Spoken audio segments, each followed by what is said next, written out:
চিংড়ি মাছ, গলদা চিংড়ি, চিংড়ি মাছের মালাইকারি হবে। চিংড়ি মাছের মালাইকারি হবে। এই যে নারকোল কোড়া আছে, আমি যেইভাবে করি, এই যে নারকোল কোড়া রাখা আছে, এই যে নারকোল কোড়া করা হয়ে গেছে, ওই গরম জলে ভিজিয়ে রেখেছিলাম, দিয়ে ছেঁকে এই জল নারকোলের দুধ বার করে রেখেছি। ও নারকোলের দুধ এই বার করাই আছে, সাদা বাটিতে বোঝা যাচ্ছে না, এটা নারকোলের দুধ কিন্তু। আর এটা ছিবড়েটা। হ্যাঁ, আর এইটা হচ্ছে এই বাস,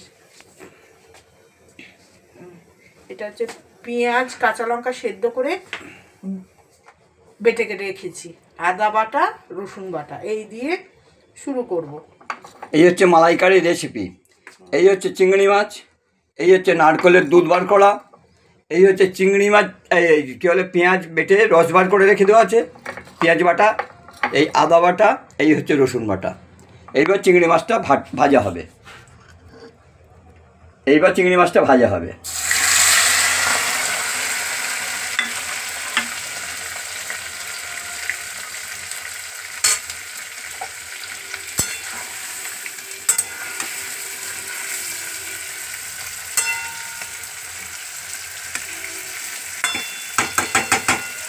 এক একজন এক এক রকমভাবে রাঁধে, এটাই আমাদের নতুনত্ব।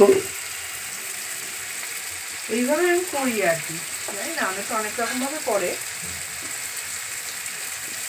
গলদা চিংড়ি মালাইকারি বা এই চিংড়ি মাছের মালাইকারি অনেকে অনেক রকমভাবে করে, কিন্তু আমাদের এইভাবেই করে আর কি। হ্যাঁ, সহজ পদ্ধতি আর কি। পেঁয়াজ আর কাঁচা লঙ্কা সেদ্ধ করে নাও, দিয়ে ওটাকে বেটে রেখে দাও, সবটাই কাঁচা লঙ্কা দিয়ে হবে। পেঁয়াজ কাঁচা লঙ্কা সিদ্ধ করে বাটা। হ্যাঁ, আর এই হচ্ছে পেঁয়াজ কাঁচা লঙ্কা সিদ্ধ করে, এই যে বাটা আছে, এই যে বাটিতে, এই যে পেঁয়াজ কাঁচা লঙ্কা সিদ্ধ করে এই হচ্ছে বাটা, এই হচ্ছে আদা বাটা, এই হচ্ছে রসুন বাটা, আর এই হচ্ছে নারকেলের দুধ, এই হচ্ছে নারকেল যে দুধ এই হচ্ছে তার ছিবড়েটা হচ্ছে এই। আর আমার যে মশলা করা থাকে লাস্টে নামিয়ে ওই মশলাটা দিয়ে দেবো। চিংড়ি মাছটা একটু চিংড়ি মাছটা একটু ভাজা হোক, একটু না ভেজে নিয়ে তো ওটা চিংড়ি মাছের তার গন্ধ থাকবেই না।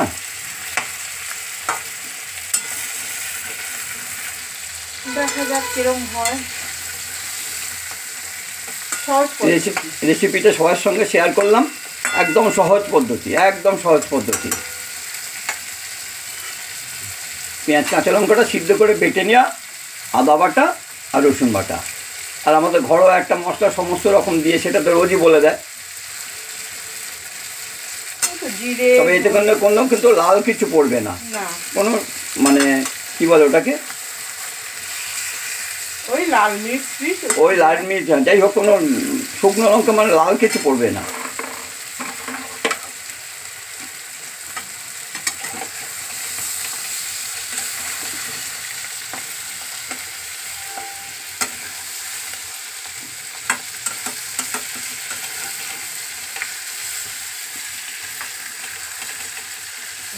একটু কালারটা চেঞ্জ হলে নামিয়ে দেবো।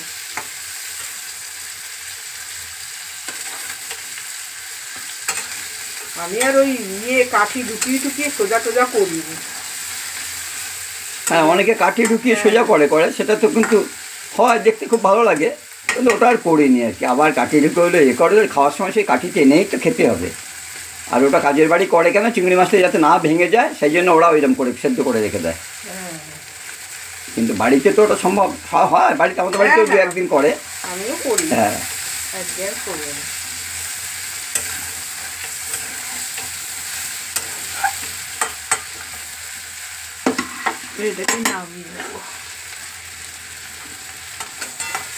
কালারটা চেঞ্জ হলেই নামিয়ে। এই যে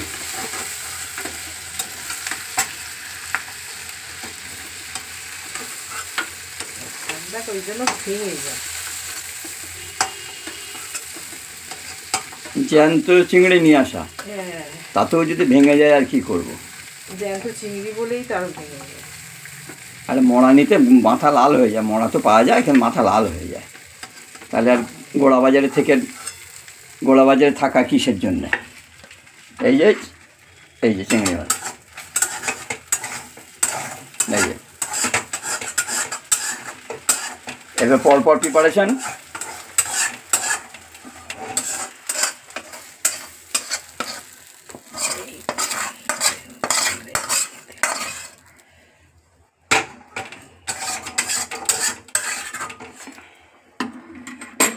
এবার একটু তেল দেবো। তেল গরম হয়ে গেছে, এবার এই যে গরম মশলা দেবো, এই যে গরম মশলা দেওয়া মানে ফোড়ন দেওয়া সোজা কথা। আগে গরম মশলা ফোড়ন টোন একটু জিরে দিলাম, আর রসুন বাটাটা আগে দেবো। রসুন গন্ধটা একটু কাটাতে হবে না, আগে রসুন বাটাটা দেবো। রসুন বাটাটা দিয়ে একটু নেড়ে দেবো। রসুন বাটাটা দিয়ে নেড়ে নিলে রসুনের গন্ধটা হবে না।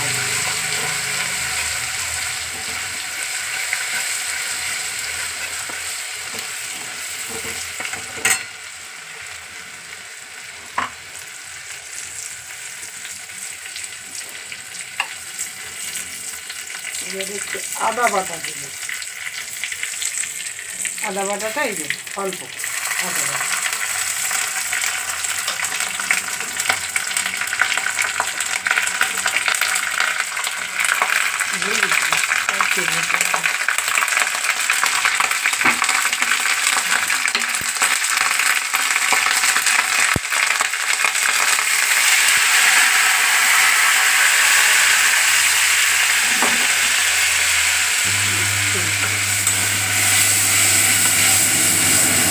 চিমনি চলছে, একটুখানি মানিয়ে নেবেন, না তো রান্না করে থাকা যাবে না। চিমনির একটা আওয়াজ আছে তো, তাহলে রসুন বাটা পড়লো, আদা বাটা পড়লো, এবং আদা বাটাটা কষা হয়ে গেছে। এরপর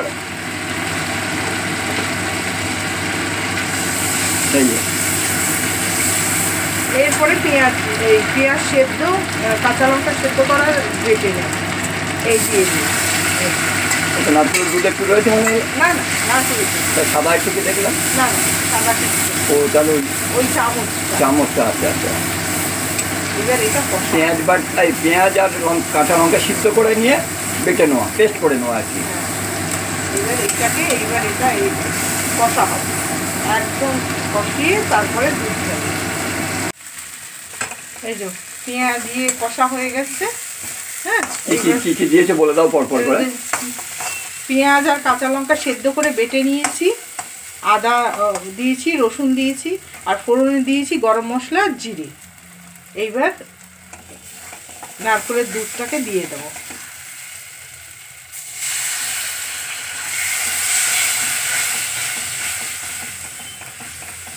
হয়ে গেল মালাইকারি। একটু নারকেলের দুধটা দিলে সাদা হয়ে গেল, আর মালাইকারি কোনো লাল হয় না। ছেলে বলেছে মা হলুদ হলুদ পাতলা পাতলা ঠিকই বলে মা। আমি না, আচ্ছা তাই করব, হলুদ হলুদ পাতলা পাতলা। তাই হোক, মানে একটি ছেলে, তার মতামত করাটাই ভালো। সে যাতে খুশি থাকবে সেইটাই করাই ভালো তো নাকি। আমাদের তো বয়স হয়ে গেছে, পাতেই নেই, খাই কতটুকু সেটা আমি জানি, আর আমার ঘরের লোক জানে।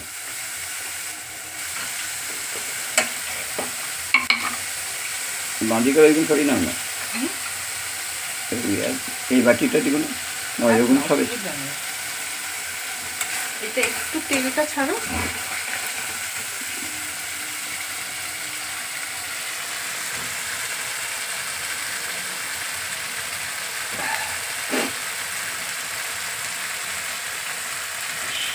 এবার এটার মধ্যে একটু একটু দুধ দেবো।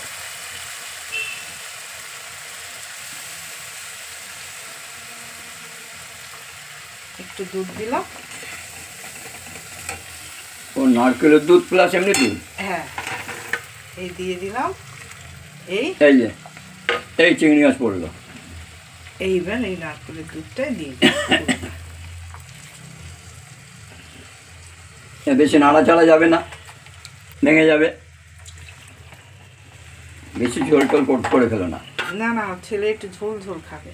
হ্যাঁ, ছেলে ঝোল ঝোল খাই বলতে এত ঝোল করো না যে তার খেতে পারবে না। এটা তো ইয়ে হবে, মরবে তো। হ্যাঁ,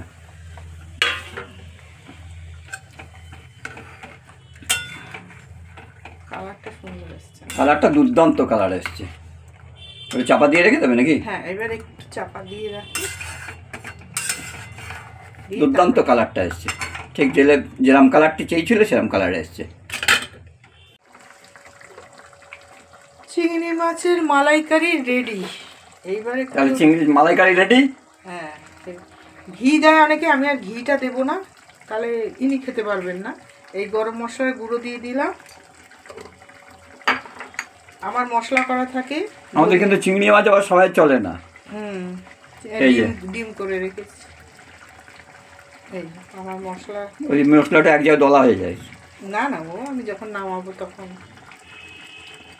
এই দিলাম, দিয়ে একটু ধনে পাতা দিলাম,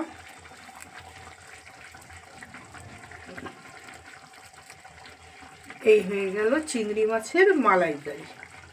দেখো চিংড়ি মাছের মালাইকারি রেডি। তেল উঠে গেছে, তেলটা বোঝা যাচ্ছে না না? চিংড়ি মাছের মালাইকারি বোঝা যাচ্ছে। সহজ পদ্ধতিতে করে দেখবেন, ভালো লাগে, খুব ভালো লাগবে খেতে। এইভাবে একদম নর্মালভাবে, বেশি হিজিবিজি এটা সেটা দিইনি, একদম নর্মালভাবে এটা বসে যায়। বসবে তো বটে, বসে তো, ওই জন্য একটু ঝোলো ঝোলো নামাবো। চিংড়ি মাছে দিয়ে রেডি। এই যে ঠিক আছে, এই যে রেডি চিংড়ি মাছের মালাইকারি হচ্ছে রেডি। ঠিক আছে, একদম সুন্দর করে, সুন্দর রং হয়েছে। কাঁচা লঙ্কা পেঁয়াজ সিদ্ধ করে বেটে নেওয়া, পেস্ট করে নেওয়া, এই আর কি। কোনো লঙ্কার গুঁড়োর কোনো গল্পই নেই, কোনো দোয়াই এক ফোঁটাও ছোঁয়ানো পর্যন্ত হয়নি, দোয়া তো দূরের কথা। তাহলে দেখবেন, বাড়িতে ট্রাই করে দেখবেন, সম্ভব হলে।